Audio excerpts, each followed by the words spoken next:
السلام علیکم ورحمۃ اللہ وبرکاتہ۔ ریڈیو HRDF میں آپ کا استقبال ہے۔ نبوت کے 13ویں سال نبی کریم صلی اللہ علیہ وسلم نے مدینے کی طرف ہجرت کی۔ 8 ربیع الاول کو نبی کریم صلی اللہ علیہ وسلم اور ان کے ساتھی ابو بکر مدینہ کے قریب قبا پہنچے۔ نبی صلی اللہ علیہ وسلم نے وہاں 14 دن قیام فرمایا اور اپنے پیروکاروں کے ساتھ مدینہ منورہ روانہ ہو گئے۔ مدینہ منورہ جانے والے راستے کے دونوں جانب نوجوان اور بوڑھے لوگ اپنے پیارے نبی صلی اللہ علیہ وسلم کو دیکھنے اور ان کا استقبال کرنے کے لیے لائن میں کھڑے تھے۔ بچیاں ڈف بجا رہی تھیں اور طلع البدر گا کر نبی صلی اللہ علیہ وسلم کا استقبال کر رہی تھیں۔ انہوں نے مدینہ منورہ کے نئے قائد کی آمد پر خوشی کا سانس لیا۔ ان میں سے ہر ایک نے نبی صلی اللہ علیہ وسلم کو مہمان کی حیثیت سے حاصل کرنے کے لیے مقابلہ کیا۔ نبی صلی اللہ علیہ وسلم نے فرمایا کہ مجھے چھوڑ دو، میں وہاں جاؤں گا جہاں اونٹنی بیٹھ جائے گی۔ اونٹنی نے اپنا سفر جاری رکھا اور پیچھے چھوٹ جانے والے مایوس ہوتے رہے اور آگے والے پر امید تھے۔ اونٹنی ابو ایوب انصاری رضی اللہ عنہ کے گھر کے سامنے جا کر بیٹھ گئی۔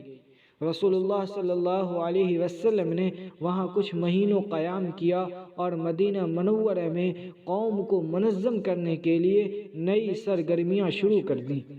پہلے مسجد کی تعمیر کی۔ یہ دولت اسلامیہ اور انتظامیہ صدر کا مقام تھا۔ نبی اکرم صلی اللہ علیہ وسلم نے اسلامی ریاست کو مضبوط اور مستحکم بنانے کے لیے بیک وقت بہت سارے کام کیے۔ انتظامیہ کو ہموار اور منظم بنانے کے لیے ایک دستور تیار کیا گیا۔ یہ عالمی تاریخ کا پہلا تحریری دستور کانسٹیٹیوشن تھا۔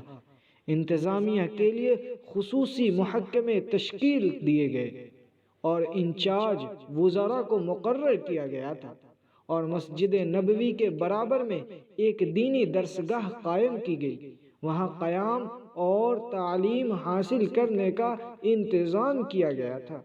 تمام لوگوں کو بھائی چارگی کا درس دیا۔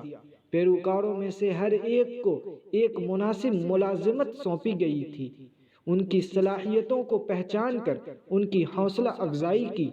مختلف قبائل کے مابین صلح کرائی۔ اندرونی اور بیرونی دشمنوں کے حملوں کو روکنے کے لیے مدینہ کے اندر اور آس پاس کے قبائل کے ساتھ فوجی معاہدے کیے گئے تھے۔ محکمہ خارجہ غیر ملکی حکمرانوں کو اسلام قبول کرنے کی دعوت دیتے ہوئے خصوصی ایلچی بھیجنے اور رابطے قائم کرنے میں سرگرم رہے۔ تجارت کو فروغ دیا اور معاشی استحصال کا خاتمہ کیا۔ آبادی کے غریب اور پسماندہ طبقوں پر خصوصی توجہ دی گئی اور ان کی بحالی کے لیے ایک نظام تشکیل دیا گیا۔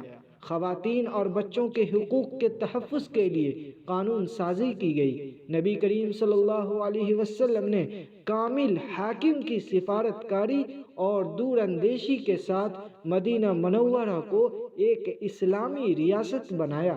اس کی بنیاد انصاف پر رکھی گئی۔ بے خوف اور ناقابل تسخیر قوم تیار کی۔